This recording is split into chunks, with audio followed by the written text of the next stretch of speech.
How can your family be blessed? Paano pagpapalain ng Diyos ang iyong mga minamahal? Si San Francisco ng Sales, may dalawa po siyang napakagandang payo. Una, kung gusto mong maging mapalad ang pamilya mo, sabi niya, kailangan mong paglingkuran sila. You have to serve your family. Even if it is very difficult, tulungan mo sila, ingatan mo sila, mahalin mo sila.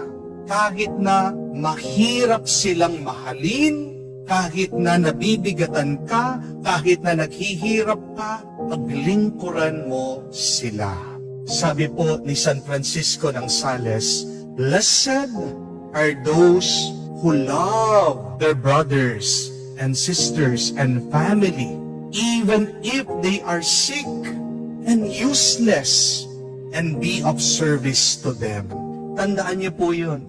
Mapalad tayo pag inaalagaan natin ang mga may sakit nating pamilya.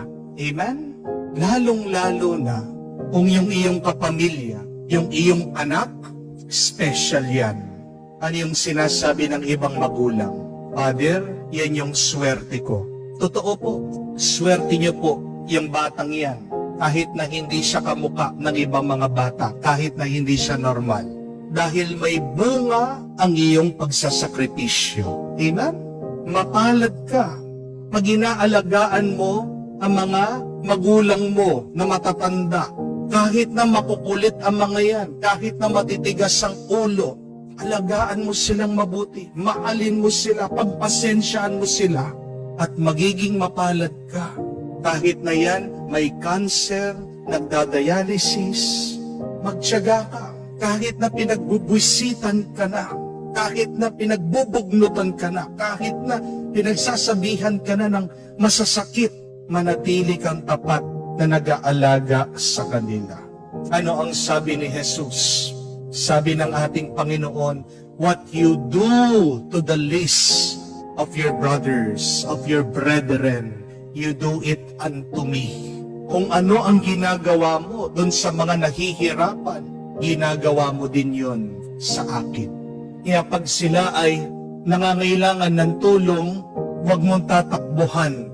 Pag tinanggihan mo ang paghingi ng tulong ng iyong pamilya, babawiin ng Diyos ang pagpapala at bendisyon na binibigay niya sa iyo. Amen? Kung gusto mong palagi kang pagpalain ng Diyos, yan yung unang-una. Tulungan mo, pagsilbihan mo, paglingkuran mong pamilya mo doon sa kanilang pangangailangan.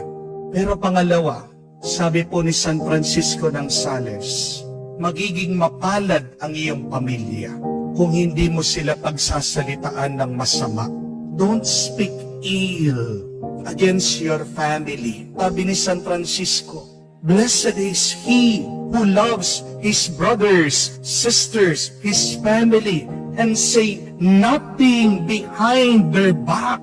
Mapalad ang mga walang sinasabing paninira sa kanilang mga pamilya. Napakaganda po nung isang kasabihan din, sabi, it is better to have an enemy who slaps you in the face than a friend who stabs you in the back.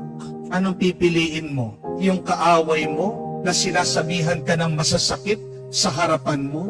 O isang kaibigan na plastic na pag hindi ka na nakaharap kung ano-ano yung mga sinasabi niyang masasakit at paninira tungkol sa iyo? Alam natin, mas maganda na marinig natin kung ano yung mga pagkukulang natin kesa doon sa pag hindi natin naririnig kung ano-ano yung mga kwentong ginagawa nila tungkol sa atin. Hindi po ba? Kung may problema ka sa pamilya mo, sabihin mo, kausapin mo sila, ayusin niyo. Huwag mong ichichismis yung sakit ng loob mo sa iyong pamilya sa ibang tao. Kung masakit ang loob mo sa kanila, huwag mo itong ikakalat. Kung gusto mong agad maalis ang sakit ng loob mo sa kanila, pag-usapan niyo. Hindi masusolusyonan ang problema kung hindi mo kakausapin yung tao na kung saan meron kang problema. Amen?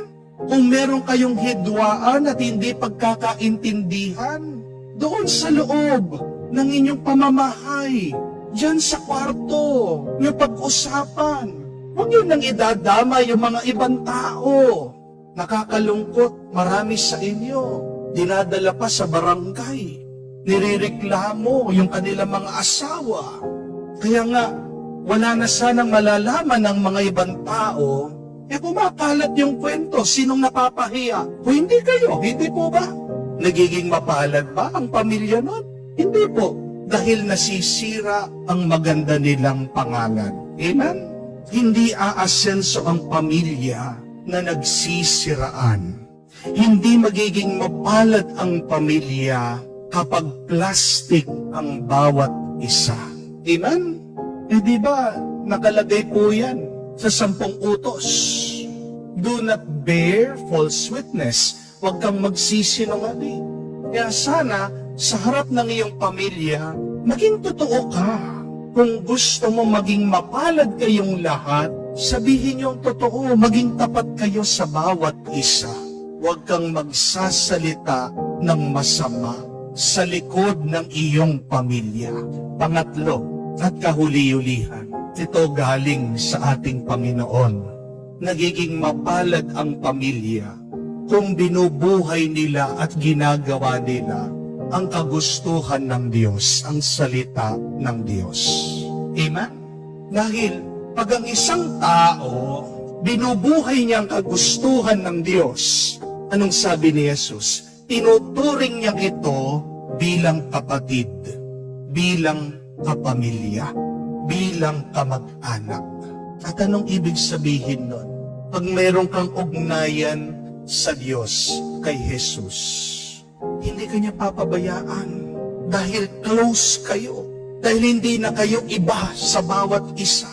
Kaya pag meron kang kailangan, agad-agad nandyan ang Diyos para tulungan ka. Pero yun ang kailangan, para agad-agad na sumaklolo ang Diyos sa atin. Kailangan nating buhayin ang salita ng Diyos. Kailangan nating sundin ang kagustuhan ng Diyos Ama. Remember that without Jesus, you will never be blessed. Blessing will be abundant in your life only through the presence of God. Bakit walang kapayapaan sa inyong pamilya? Bakit hindi kayo masaya? Tingnan nyo, suriin nyo. Baka naman hindi nyo ginagawa ang kagustuhan ng Diyos. Baka naman alam nyo kung ano ang salita ng Diyos, ang kagustuhan ng Ama, pero hindi nyo sinusundan. Sundan nyo, buhayin nyo, at ang ating Panginoon ay palaging mapapasa inyo. Makakasama natin palagi ang Diyos. Ituturing tayong pamilya ng Diyos.